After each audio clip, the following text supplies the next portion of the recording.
Hi everyone, I'm Leanne and today I'm going to be reviewing all the books that I read in December.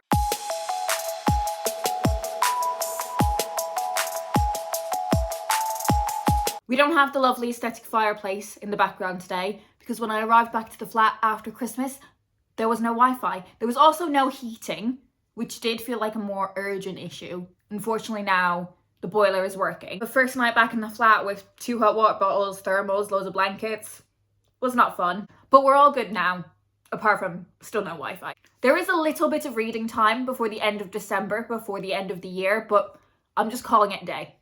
Calling it a day, calling it a year. We're done. I read 20 books in December, which is loads, but I did read quite a few short books. I was looking at my reading stats in the kind of run up to the end of the year. And to be honest, I wasn't trying to reach any sort of goal, but I was just like, shall we read a few short books and make the smallest dent in continuing to reduce the physical TBR. But I have to say, loads of the books that I read were absolute bangers. I read Atmosphere by Taylor Jenkins Reid and it was just as brilliant as everyone said it was and that I expected it to be. Everything Miss Taylor touches turns to gold. I love everything that she writes. She never disappoints. This is set in the 1980s against the backdrop of the NASA space program, and we are predominantly following a woman named Joan who is amongst one of the first female recruits into the space program. And I found all of the stuff around the treatment of the women and their different roles that they had within NASA and the general feeling around there being women in the space program and how they were treated. I found all of that really interesting from a kind of historical gender perspective. One of the other women in the program is called Vanessa. And as the subtitle of this book says, it is a love story. So we've got lesbians and space. And I think compounding how these women are treated because of their gender with how they are treated because of their sexuality made for really interesting reading in terms of thinking about the position of NASA and women and queerness culturally, and I found the intersection of all of those things really fascinating to read about. We are following 2 timelines in this book. So the early 1980s when all of these kind of NASA recruits come together and they're beginning their training, and the origins of the romantic relationships and friendships and professional relationships that they form. Then we are also following a mission in 1984 that is a huge point of tension and anxiety in the novel, and eventually those 2 timelines end up converging. And the scenes based on that 1984 space mission were so tense. I viscerally felt the tension as I was reading those scenes. One of the things I always really love about TJR's writing is the complexity and nuance that she uses to flesh out her characters, even the side characters. I would read full novels about the lives of her side characters. One of the other aspects of Joan's life that I found really interesting was her relationship with her sister and her niece. So her sister had a baby quite young, and Joan has always been somewhat of a kind of secondary, and in often cases even primary, caregiver for her niece. And I found that triangle of familial relationships really interesting and really touching. And I think that's one of the amazing aspects of the subtitle of this novel being a love story, because yes, it is about the romantic relationship between 2 women in NASA, but it is also about the love in those familial relationships as well. Honestly, the more I talk about this book, the more I love it. And also the ending. Oh my god, the ending. I could not cope with the ending. I also read Girlfriends by Holly Bourne. This is about the friendship between Fern and Jessica, who when they first met when they were teenagers, they were instantly best friends, instantly inseparable. And then one day, Jessica crosses a line that Fern cannot forgive and their friendship splinters. More than 10 years later, they are unexpectedly reunited and they are trying to put back together the pieces of their friendship. But both of them are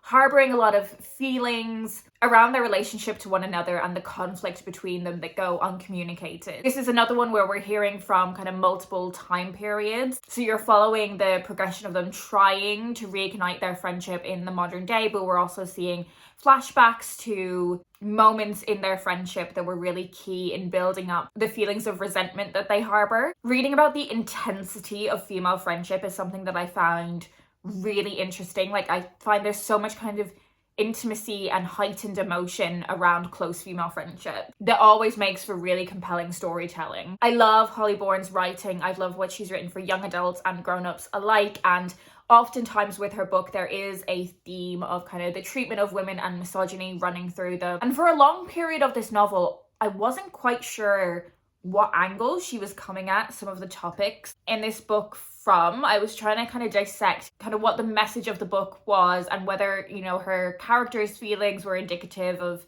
the message of the overall novel, because there were parts of the book that I found to be quite almost like slut shaming. But then I also found myself kind of understanding why characters were slut shaming another character, and I just felt very conflicted about the whole thing. Like, I was sitting with a lot of uncomfortable feelings, and then I thought how the novel was resolved was indeed the perfect resolution for my own feelings. Because when these two women finally kind of get it all out on the table, you realize that, you know, maybe you are only seeing things from one perspective, like the characters are. I personally found that when a character came to the realization that she had quite significantly misjudged a situation, I too had misjudged a situation, and it made me feel, one, quite uncomfortable, but two, extremely impressed with like the authorial intent.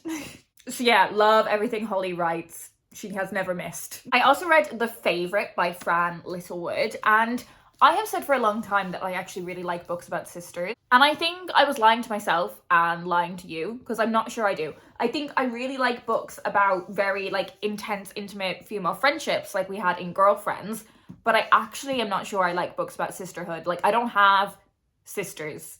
And I think I always convinced myself that because I didn't have sisters, I found them really interesting. And the more books I read about trios of sisters, the more I'm like, actually, I don't think these are for me. So this is about Alex, Nancy, and Eva, who are all grown-up sisters with, you know, their own lives, you know, different kind of family dynamics within their own individual families, and then the dynamic between the three of them and their parents is altered when their father basically lets slip that he has a favorite daughter, and that's kind of the catalyst for a lot of the underlying tension in the family to bubble up to the surface. This is another one where we're hearing about the past in flashbacks, so that's been kind of a bit of a running theme this month. I think the thing that I found most compelling about this novel was those relationships that they have with their parents, and even though the sisters are like very much grown up, they are full-blown adults with adult lives, the way they still fail to see their parents as kind of three-dimensional human beings with complex lives, with lives that existed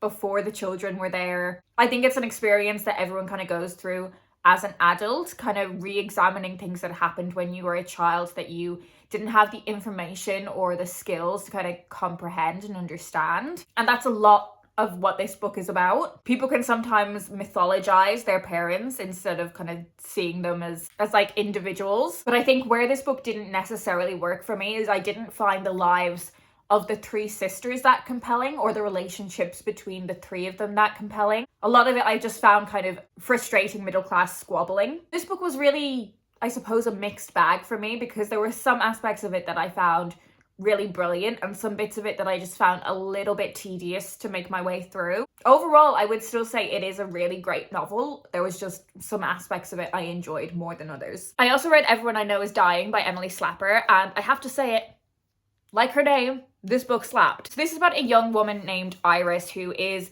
living in London, and she's proving really successful in her career, kind of overachieving for her age. And to speak completely frankly about it, she's being a real bitch about it. She is living this like super regimented lifestyle and building these habits that initially you might be able to disguise as self-care habits, but actually she takes the regimentation of them to such an extreme that they're not really self-care habits, they're more self-destruction habits. And it's all a real mask to hide the fact that Iris is simply depressed as fuck. She's lying to not only the people around her, but to herself about the life she is living in London. You're making it out that she has this amazing life when actually she's deeply lonely. You see her have quite a self-destructive relationship with her sex life as well.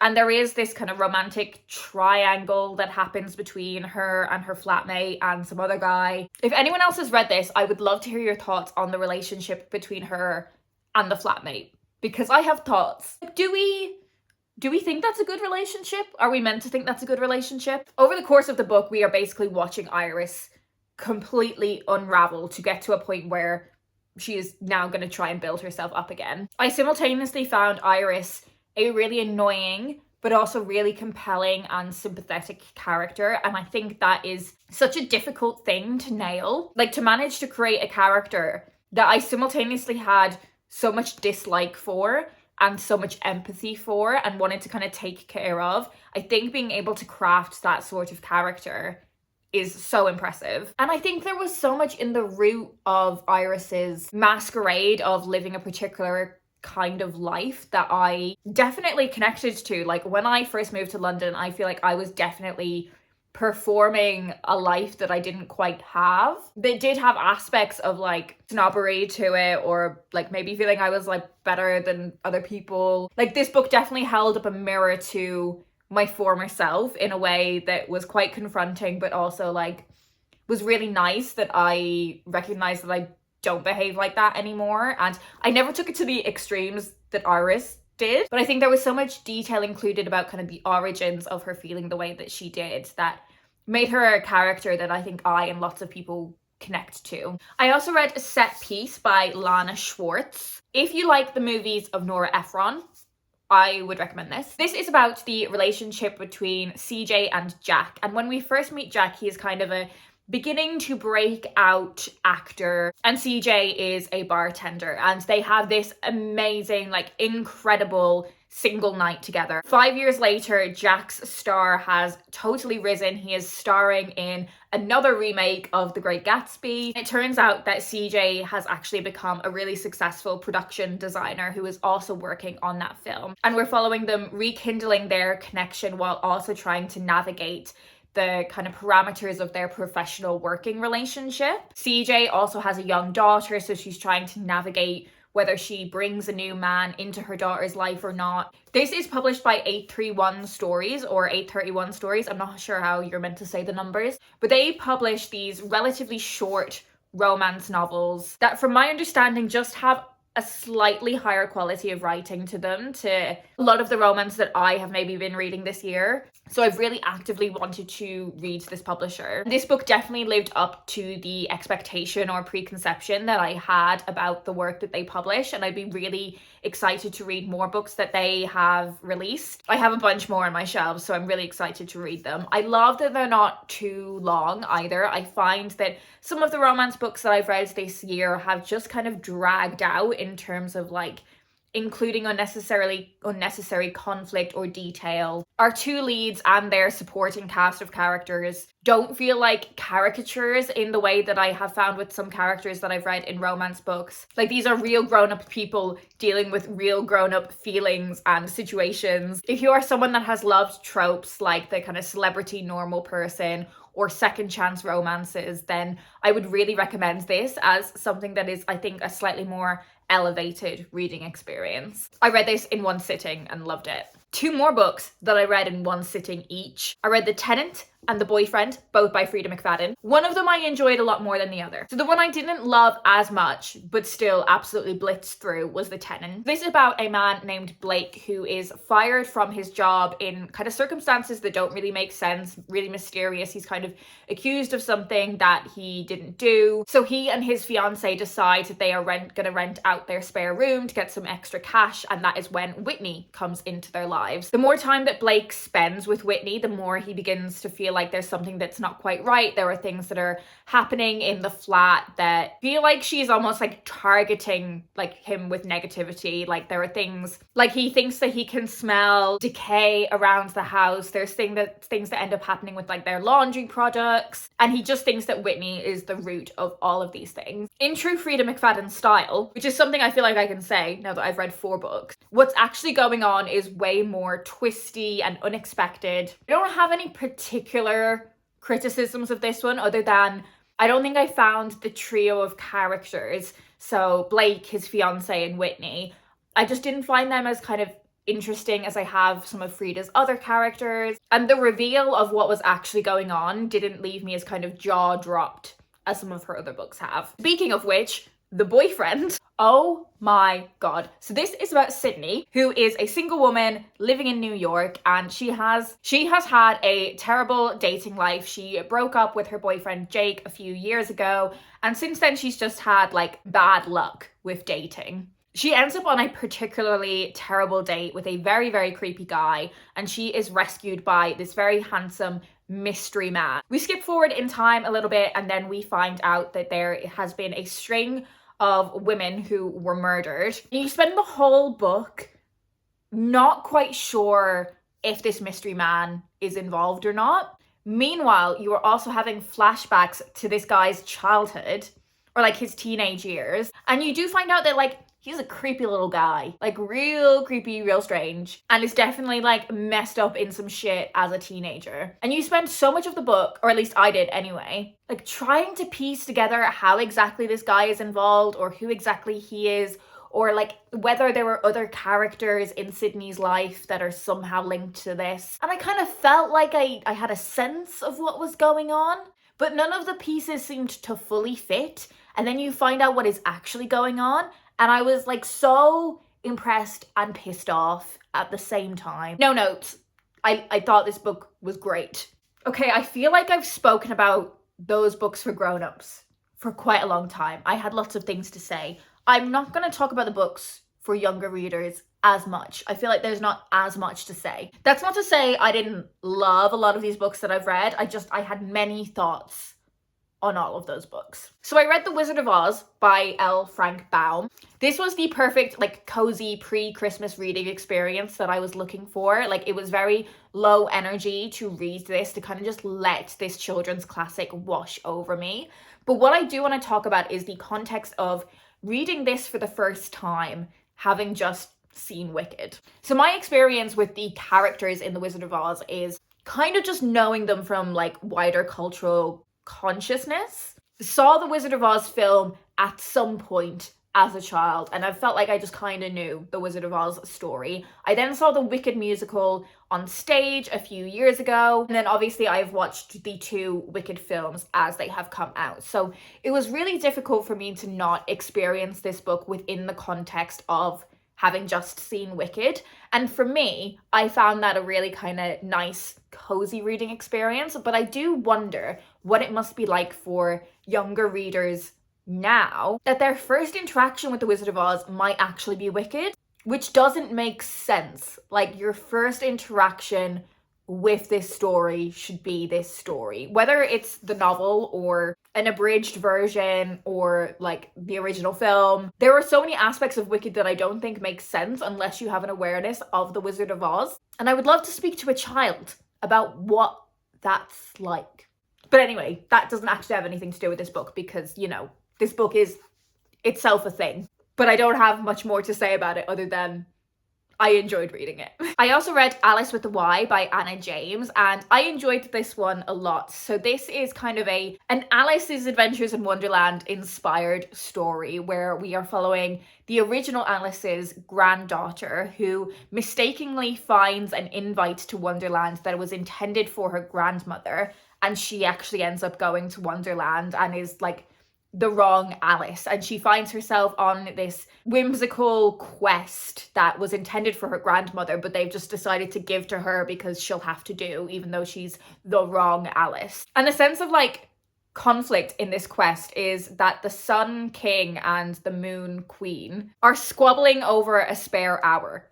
So it's actually kind of about like British summertime, which is something that, you know, if you were reading this as a kid would kind of go over your head, but is like a funny touch as an adult reader. I liked this book a lot. I loved how much of a love letter it was to the original Alice book, and Alice is a character and a world that is so often revisited and retold, and sometimes done like really badly. And what I really appreciated and respected about this retelling was the full understanding of the original text. Like this was definitely a homage and a love letter in a way that so much Alice-inspired stuff just isn't. I will say that when I was reading this book, I kind of just wanted to read the original book, but I enjoyed this. As someone that really, really loves that Alice story, I thought this was a really beautiful kind of tribute and revisitation of Wonderland. I also read Hunt for the Golden Scarab by M.G. Leonard. This is a middle grade book about Sim and his mum, who tends to move around a lot, and Sim realizes that his mother has actually been keeping a secret from him, and that is that she has the power to open doors in time. Sim and his friends end up embroiled in this conflict with a sinister organization called the Council of Keys. And they are in this race to solve this mystery around a golden scarab. And this takes them to ancient Egypt and Nefertiti's tomb. I think this would be great if you have a kid that is like obsessed with ancient Egypt. I was definitely one of those kids. I had that massive like DK Egyptology book with like the red gem in the middle, and I was obsessed with that book. And I think ancient Egypt is one of those topics that for some reason kids do just end up obsessed with. So if you have one of those kids in your life, I would definitely recommend this book. I read The Knotted Island by Catherine Child. So this is a very kind of like whimsical fable-like story about the last island. And the thing that is unique about the last island is that they are the only island that color hasn't come to yet. So all of the illustrations in this book are beautiful and they reflect that, you know, they are black and white until the resolution of the story, when a young adventurer takes matters into their own hands to try and bring color to the island. This one is definitely kind of very whimsical, aspects of strangeness to it in as well that are very kind of fairy tale like. I did enjoy reading this one and I thought it was a beautiful piece of kind of artwork. I'm not sure I would see myself like revisiting it, but I did enjoy the reading experience of it. I also read Supernova by Shantae Timothy. So this is a graphic novel that is about a young girl named Nova who is an aspiring scientist that has become largely concerned with the amount of kind of plastic that is being wasted and the damaging effects that that's going to have on the planet. So she takes it upon herself to try and come up with a way of using science to rectify that. This was a lot of fun if you've got a kid that loves graphic novels, particularly, you know, if they are a girl who is interested in STEM, then I would massively recommend this one. It's a lot of fun. Shantae's illustrations are fantastic. I also read Astral Panic, which is a young adult or like slash new adult graphic novel. So I think the main characters are like maybe in college. The main character is Gale, who is like super anxious, and the kind of manifestation of his anxieties are these little characters that are a part of this like app that is like a wellness program that seems to be doing him more harm than good. And the whole graphic novel is basically this guy dealing with his anxiety, trying to overcome his fears. We look at how his anxiety is holding him back from his potential as an artist. And I thought the visual representation of his anxiety was done really well through the like illustrations in this graphic novel, and I enjoyed it. Again, it's not one that I think that I will come back to, but I do think that kind of visual representation of anxiety was done really well. I feel like this video is being so long. I'm so impressed if you're still here. Leave me like, you're here right now. I've never done this in the middle of a video before. If you're here right now, leave me some sort of like science related emoji, like a DNA or a test tube or something, I don't know. I also read some YA. I read Baby Teeth by Meg Grehan. I hauled this one very recently and I was humming and hawing about whether I would save it for the Irish Readathon or not, and I decided I just wanted to read it. So this is the romance between two teenage girls called Claudia and Imi. And Imi is a vampire, and she's also like kind of immortal. She's lived like a lot of lives, and because of that she doesn't really have a sense of who she is. She's trying to figure out who she is, which I guess is the same for like any teenager. And she's also navigating that early experience of kind of romantic and like sexual feelings, again like any teenager, but it is kind of complicated by the fact that she wants to suck her girlfriend's blood. Meg Grehan writes in verse, and it is one of my favorite kind of storytelling formats, particularly for young adult writing, because it lends it a real kind of immediacy to the main character's thoughts and like their feelings. I feel like there are so many emotions you can capture with the verse format in a really brilliant way, and I think Meg is an absolute master of it. One of the other things I really loved about this book was the kind of undercurrent theme of like found family and queerness, and I really enjoyed it. I also read This Winter by Alice Oseman. So this is set in the Heartstopper world, and we are following the Christmas of the Spring family, specifically focused on each of the three Spring siblings. I enjoyed this like festive glimpse into the Heartstopper characters, but it is one of those ones where like you will just enjoy it if you like Heartstopper, but I don't think this massively adds anything to the Heartstopper narrative. And equally, like, there is so much context you need from the Heartstopper world to understand this novella. Like, it doesn't really stand on its own, but I do love Heartstopper.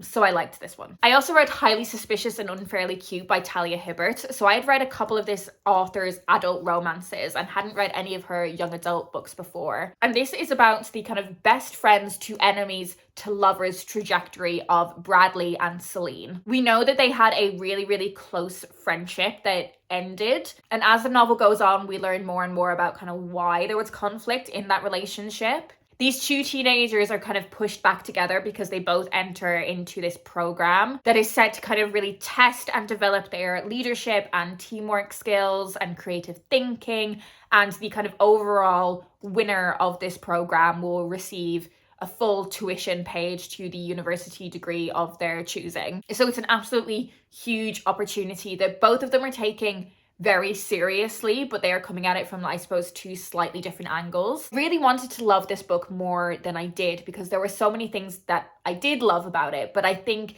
it was just a case of not being the primary audience for a book like this. I am someone that still reads a lot of young adult books. I feel the need to still have like my finger on the pulse of like what teenagers are reading because of my job. But I think because both of these main characters spend so much of the book being annoying teenagers, dealing with females they don't yet have the kind of experience to fully kind of articulate or understand or navigate, I found myself really frustrated with the pair of them in a way that combated my enjoyment of the book. You know, I feel like if I read this as a teenager, I would have found myself relating to Celine instead of finding her very annoying. One of the aspects of the book that I really, really loved was the OCD representation that there is in Bradley and also the bisexual representation in that character as well. Both of those elements of representation meant so much to me in different ways and for different reasons. And the depiction of Bradley's OCD was, I think, one of the best representations I have